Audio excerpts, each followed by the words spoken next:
성경의 수업을 걷다 오늘은 역대상 24장입니다. 다윗은 어리고 미숙한 솔로몬을 위해서 자신이 죽기 직전까지 성전 건축에 필요한 것들을 준비했습니다. 노동력을 확보하고 자재와 재물, 또한 성전 종사자들을 준비했어요.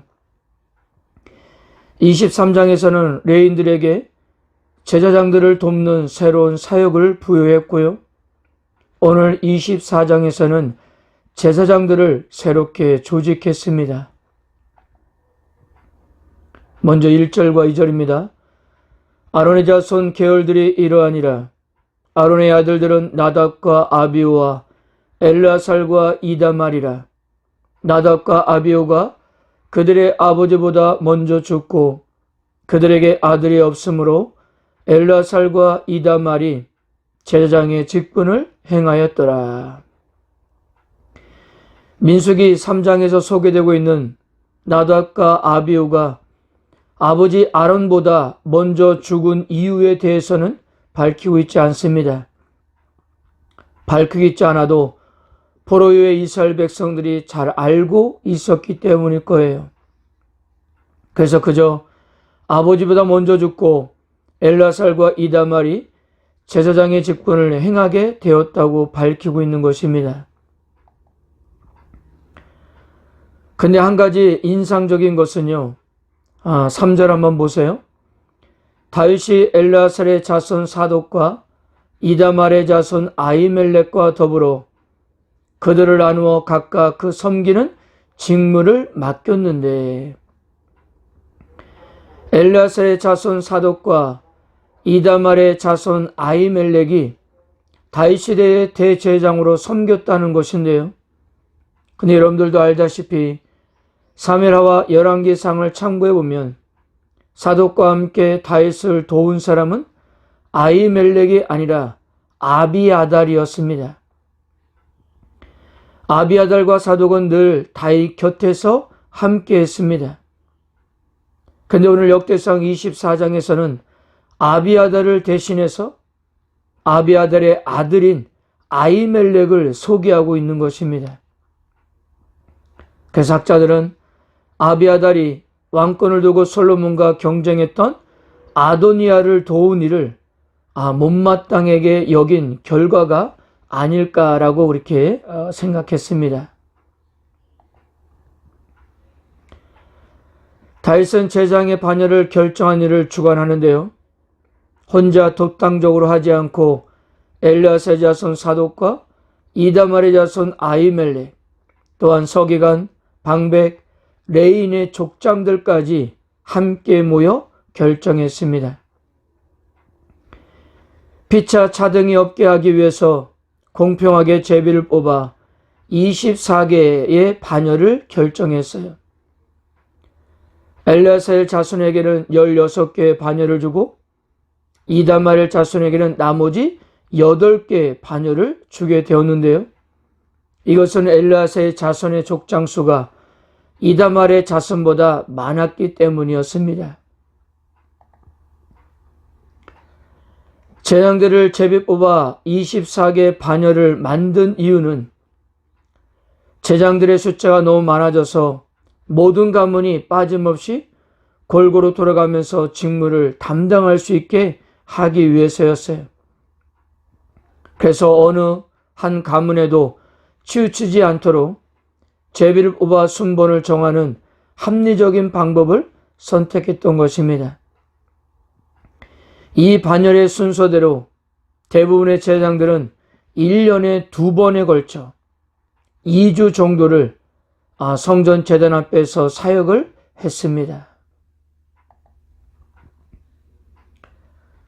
다윗이 조직한 제사장의 24개의 반열 제도는 신약 시대까지 계속되는데요. 침례 요한의 아버지 사가랴는 제사장의 전례를 따라 예루살렘 성전에서 분향하는 일을 담당했던 것입니다.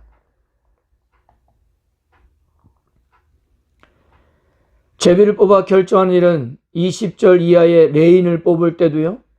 또한 25장에서 찬양대의 반열을 결정할 때도, 26장에서 문지기의 반열을 결정할 때도 사용되었습니다.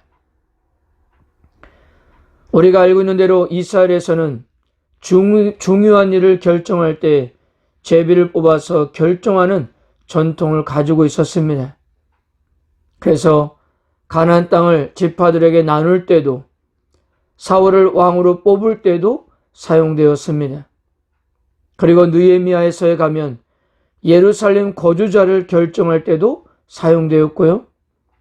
신약에 와서 가룟 유다가 자살하자 유스도와 마띠아 두 사람 중에 제비를 뽑아 마띠아가 사도가 되기도 했습니다.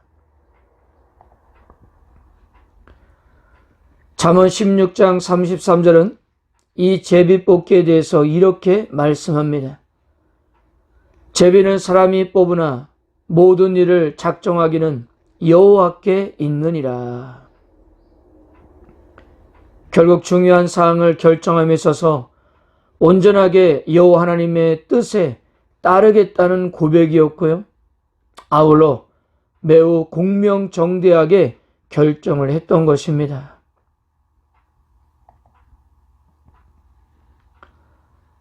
19절입니다.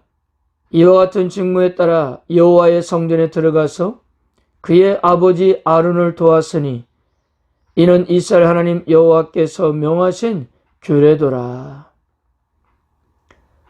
하나님께서 제사의 규례를 명령하셨다는 것은 24개의 반열의 제장들이 모두 아론의 자손임을 강조하면서, 그래서 하나님께서 조상들에게 명령하신 일이 그대로 자손들에게서 성취되고 있었다는 것을 이렇게 말씀해 주고 있는 것입니다.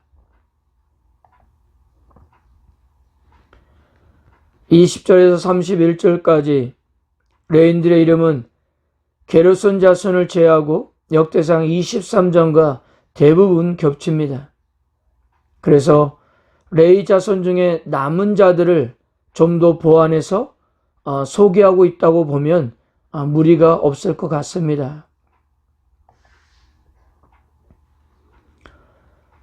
사랑하는 성도 여러분, 복잡하고 어려운 일도 서로 나누고 순서를 정하면 질서 있고 효과적으로 일을 감당할 수 있습니다.